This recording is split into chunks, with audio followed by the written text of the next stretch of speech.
Hello Internet and welcome to a new tutorial. Guys, check what is right in front of me. This is Pigments6 by Arturia, the craziest update they came up with so far. And just when I thought they couldn't go further, they released this beast. Let's just start this tutorial and see what kind of psychedelic juices we can get out of it, because this thing is crazy. Now, there's a lot of things going on in this update, and I think the best way to demonstrate all of it is by following the signal chain. We will start with the oscillators, go through the filters and the modulations, and finish with the effects. Oscillators-wise, they've introduced a new model or physical modeling oscillator. If you're familiar with Ableton Live, it's like Ableton's devices collision and tension combined together and put on steroids. Basically, we have a resonator and a couple of exciters. The exciters, think of them this way. One will create the transient and one will create the sustained part of the sound. These oscillators are usually used to recreate pluck or strings kind of sounds like violins or pianos, or even sometimes drums, like organic kind of drums. I mean, check this out. Let's take the collision in here, set it to a long attack like this. Have this. Let's take the friction, set it to noise, keep it on pink, give it some volume. Now we have this. Let's take the brilliance down a little bit. Think of the brilliance as some sort of a low-pass filter. Now we have this. Let's go to the effects in here, turn on the reverb, give it a lot of reverb with a lot of size and decay.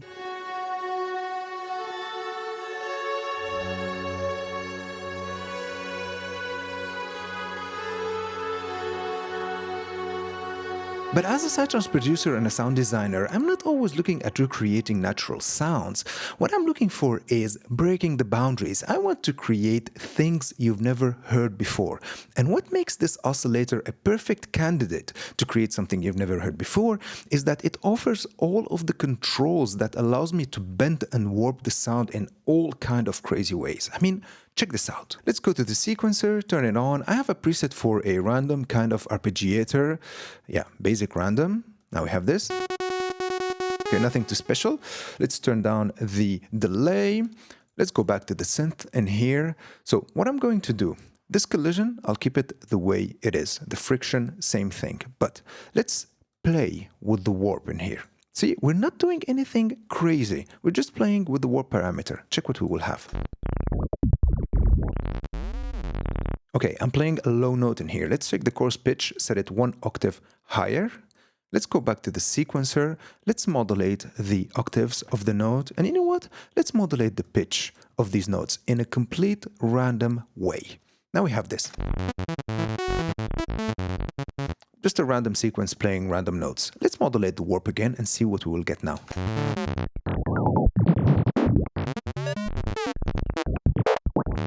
Wow, this is crazy.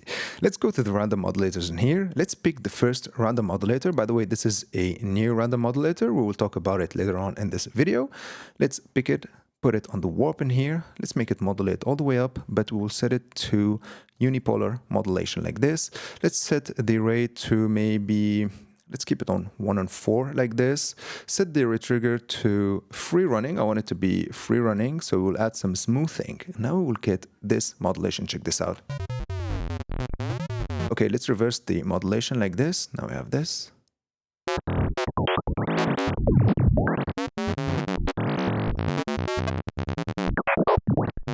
You know what we will do? Let's take the resonator in here, set it to beam instead of string. And now we have this.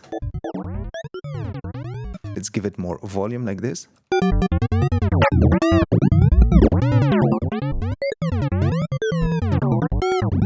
This is some crazy stuff going on. Let's take the bass down and the filter in here, let's set it to phaser like this. Let's close it, give it some feedback, maybe, yeah, 6 poles.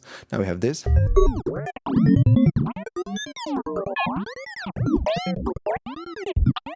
Wow, we can change the timbre by changing, well, the timbre section in here. Maybe set it to pinch, hollow, nylon, full. Actually, the pinch one was really good, but let's try the bass first.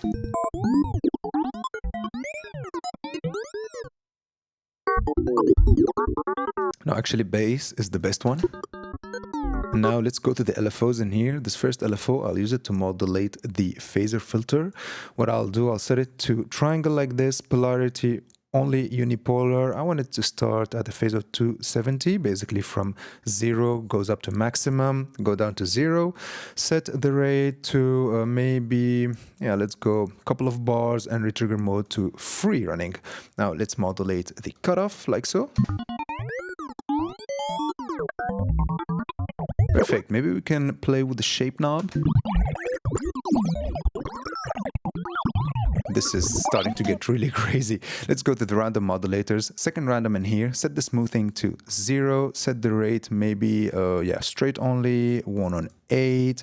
Set the retrigger to sequencer start for now. And let's modulate the shape like this. Oh, polarity unipolar only.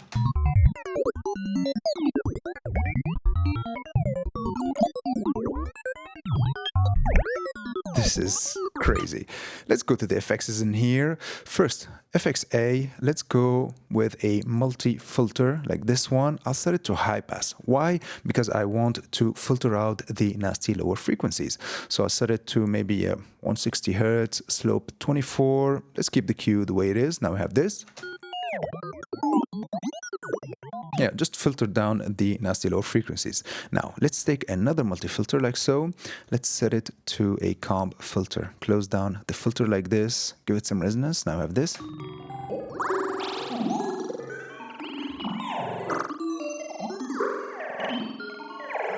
Perfect. And you know what I'll do? I'll take the third random modulator in here. I'll set it to binary, basically on and off. I'll set the rate, let's go straight only. I'll set it to maybe 1/4 should be good. Take down the Q and make it modulate the Q or the resonance of the comb filters. Now we have bursts of comb filtering.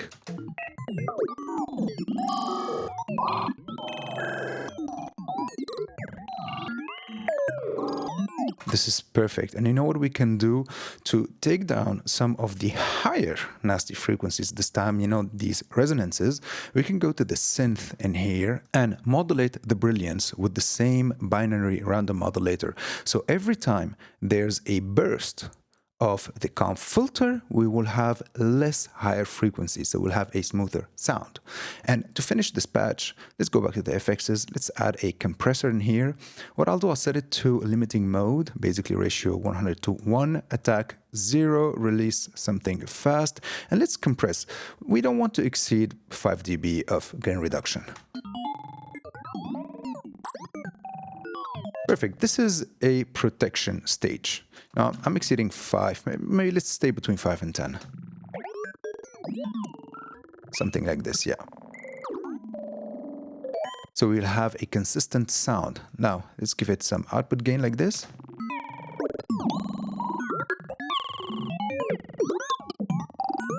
We've just created a crazy glassy sound. Let's give it some delay, and with the kick and bass, we'll get this. Check this out.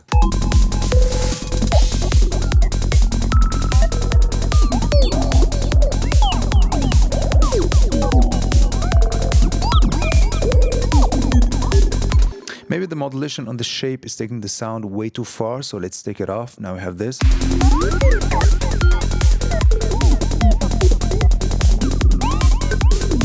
Let's try it without the phaser.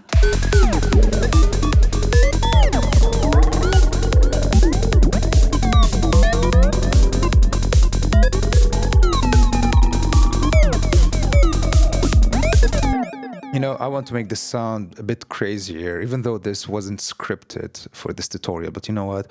Let's take down the comb filter in here, take the second LFO, set it to triangle again, polarity unipolar, phase 270, just like so. Retrigger mode, let's set it to free running and set the rate to something really slow. Now let's make it modulate the comb filter frequency like this. Now we'll get a bendy kind of sound, like that melts in time. Check this out.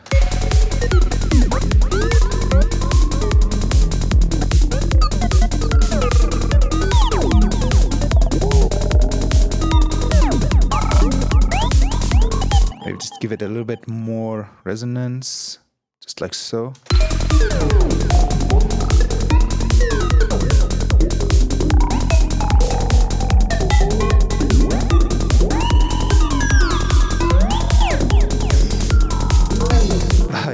love this synthesizer and what they did with it. And of course, if you want to push things even further, you can sample what we've just created, put it in a sampler and mangle the sample in all kind of crazy ways. I mean, the only limit is your own imagination.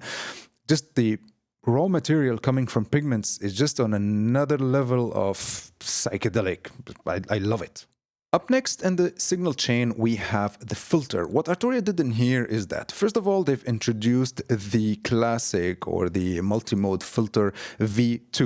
What they did, first of all, the classic low band, high and notch filters that we had before now comes with two different flavors, analog and digital. Check this out. Let's take a saw wave like this.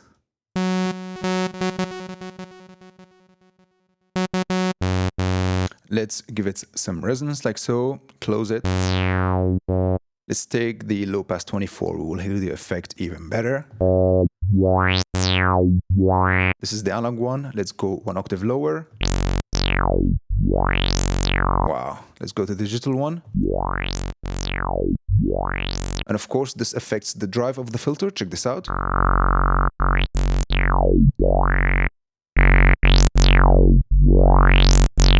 And let's take the bandpass 24 filter like this, give it some resonance. Let's go to the envelopes in here.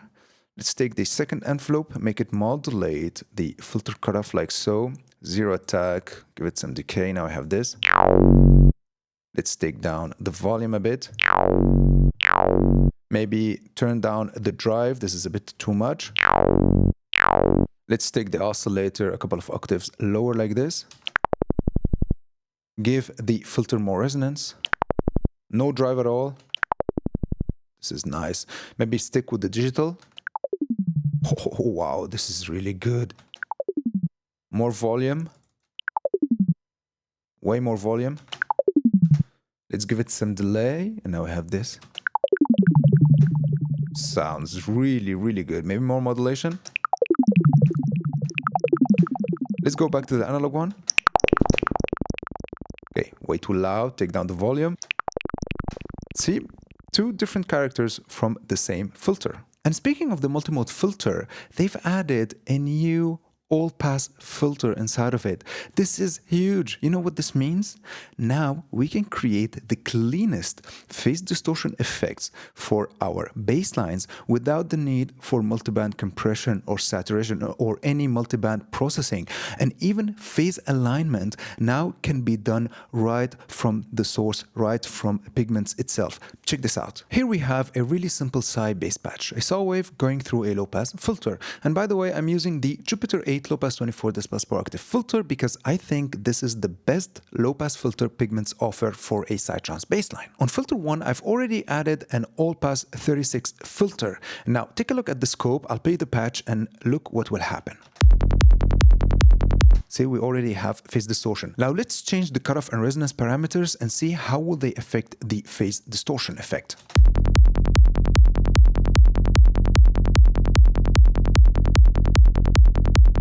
Maybe 36 is a little bit too exaggerated. Let's take the all-pass 24. Now we have this.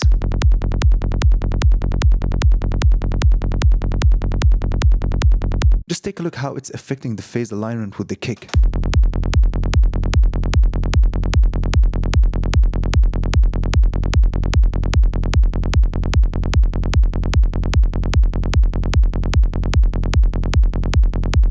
And now what we can do to push things further, go to the effects as in here, add a multiband compressor, just like so, set it to OPP, just to give it some character. And now because the OPP added more phase distortion, we can go back to the all-pass filter in here and correct it. See, now we have a really good phase alignment.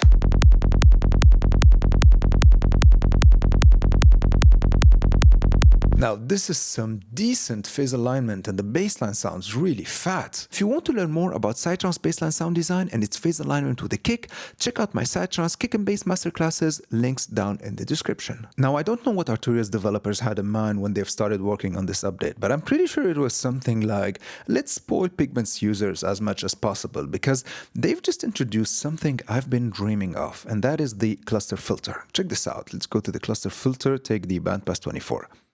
Basically, it's a combination of several filters that are working together in harmony. Here we have a couple of bandpass 24 decibels per octave filters, but we can go up to 5 filters. We can control the spreading and the resonance of these filters. This is something that I've already been achieving in synthesizers like Pigments that offers a couple of filters or more, but this is pushing things to a whole new level while giving us an amazing sound. I mean, check this out. Let's take the analog engine in here. Let's take the first oscillator, take it 1 octave lower. Now we have this. Just listen to the sound of this filter. I'll just keep it to 2 bandpass filters, only 2. Listen to this. Let's give it more resonance, a bit more spreading. Wow. Let's give it more peaks. More resonance, more spreading.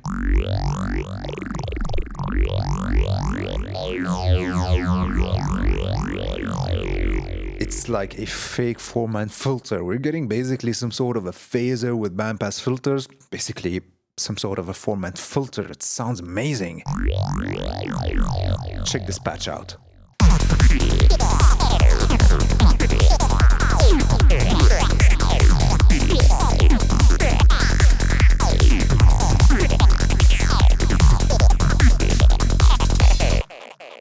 Just wow. And what's going on in here? We have a saw wave. We're modulating its pitch with our random modulator. It's going through a cluster 3 peaks past 24 decibels per octave filter. I'm modulating the spreading with a triangle LFO in here. And the cutoff, I'm modulating it with the macro that I have in here. And everything is feeding to another filter, classic LP12. It's doing nothing. I'm just using the drive knob, the saturation of this filter to give some grittiness to the sound. Effects-wise, we have some EQing in here and a delay, and that's pretty much it. If you enjoy my content and want to support my work, don't forget to hit that like, subscribe button, maybe leave a comment. If you want all of the presets we're making in these tutorials, check out my Patreon and consider becoming one. And if you want to learn more about Psytrance sequencing and sound design, check out my masterclasses, links down in the description. Now, speaking of Arturia spoiling Pigments users, they've finally reworked the function generator of Pigments. Honestly, it was the module that I've used the least in Pigments because of how unintuitive it was to use. But now things have changed. I mean, check this out. Now we have control over the grid lines, the horizontal and the vertical ones. Finally, we can draw in high precision. The loop modes are finally arranged in one single place. And of course, now we can add curves to our segments, just like so. So you can see the potential of the modulation curves that now we can draw with the function generator. They've also added a random modulator in here. Think of it as your classic sample and hold LFO with all the bells and whistles that comes with the sample and hold LFO, including smoothing, jitter control, polarity control. They've also added the voice modulator. You can think of it as some sort of an 8-step sequencer where each note has a fixed modulation value.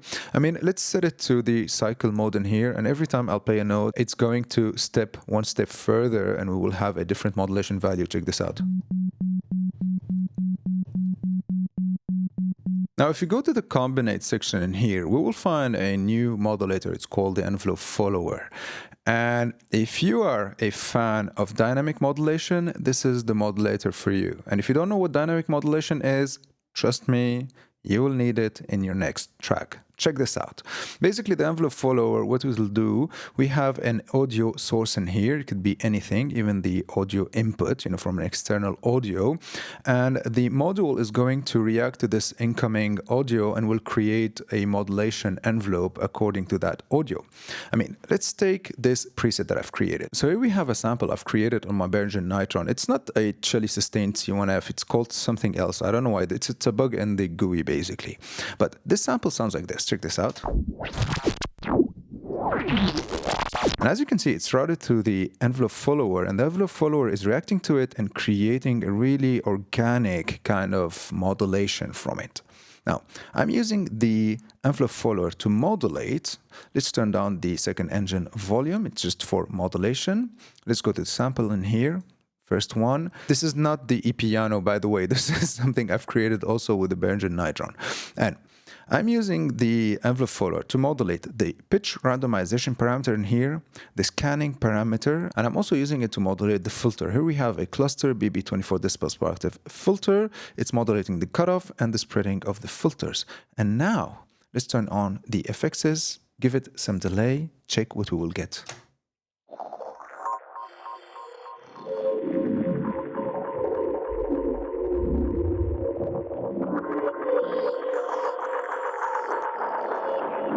If I'll turn off the envelope follower, we'll get this.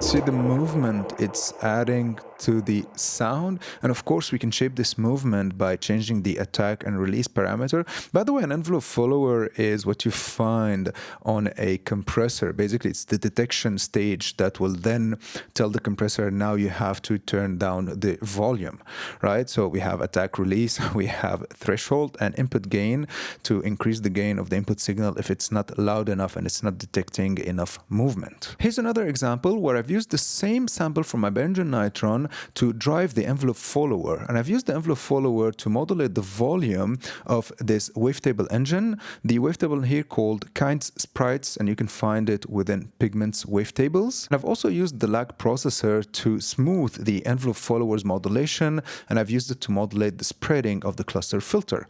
And now we have this. Check this out.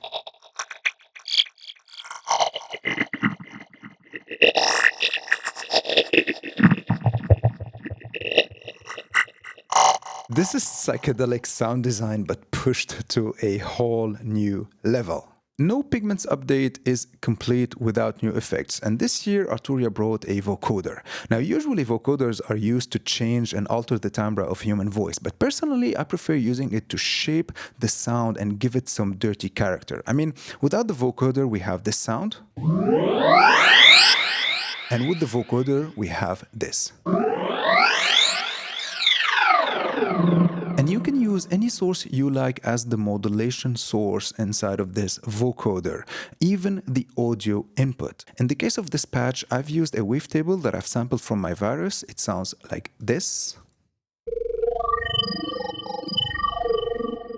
By now, I can only think of Pigments as a semi-modular synthesizer rather than a traditional one. I mean, you can route the audio the way you like inside of it. You can modulate everything by everything. It can do all kind of synthesis, VA, wavetable, granular, additive, even sampling, now modal. And Arturia keeps on pushing amazing updates year after year. I mean, you have Pigments, you have Serum. I think you're the king of the world. You know what I mean? And yeah, with this is the end of this tutorial. I really hope you've liked it. I really hope you've learned something new, and I'll see you in the next one.